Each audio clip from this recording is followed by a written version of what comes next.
আজকে করব আম বড়া।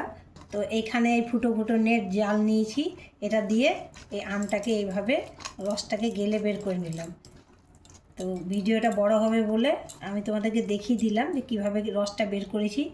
এই যে এইভাবে রসটাকে বের করে থালার মধ্যে রেখে দিয়েছি। এবার এইটার মধ্যে আমি একটু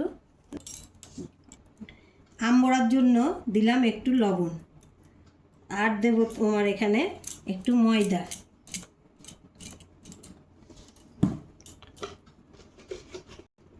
এটার মধ্যে একটু চিনি দিলাম, কেননা এটা আমটা একটু মিষ্টি, ওই জন্য তবু একটু চিনি দিলাম।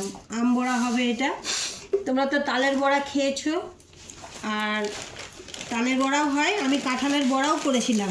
এবার আমি ট্রাই করছি আম বড়া। তা আম বড়ার মধ্যে একটু আমি সুজিও দিলাম, নাহলে এটা ভালো করে শক্ত হবে না। আর এই সুজিটা কিছুক্ষণ আমি ফুলতে দেবো, এগুলো সব মেখে রেখে দেবো কিছুক্ষণের জন্য, তাহলে সুজিটা ফুলে এটা একটু টাইট হবে। তা আমি তো তোমাদেরকে আগেই দেখিয়েছিলাম, সুজি, ময়দা, লবণ আর চিনি আমার দেওয়া ছিল এর মধ্যে। সুজিটা আমি ফুলতে দিয়েছি, সুজিটা তো ফুলে যেন তাহলে টাইট হবে।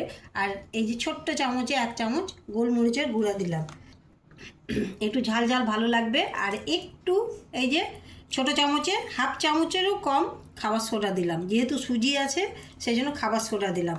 আর দেবো এর মধ্যে মৌরিটা সেন্ট উঠবে সেই জন্য। এবারও দেওয়া হয়েছে। আর দিব 2 চামচ গুঁড়ো দুধ, 2 চামচ। আমার সব কিছু দেওয়া কমপ্লিট হয়ে গেছে। তোমরা দেখতে পেলে আমরা কি কি দিলাম আমি এটাতে। তো এটা আমি প্রথম ট্রাই করছি, এর আগে কোনো দিন করিনি। আমের বড়া, তালের বড়া করেছি, কাঁঠালের বড়া করেছি, তোমাদের সামনে আজকে আমি আমের বড়া করছি। এটা সব কিছু আমি একসাথে মিশিয়ে দিলাম। মিশানোর পর এবার আমি এটা আধ ঘন্টার জন্য রেখে দেবো, যেহেতু সুজিটা ফুলবে।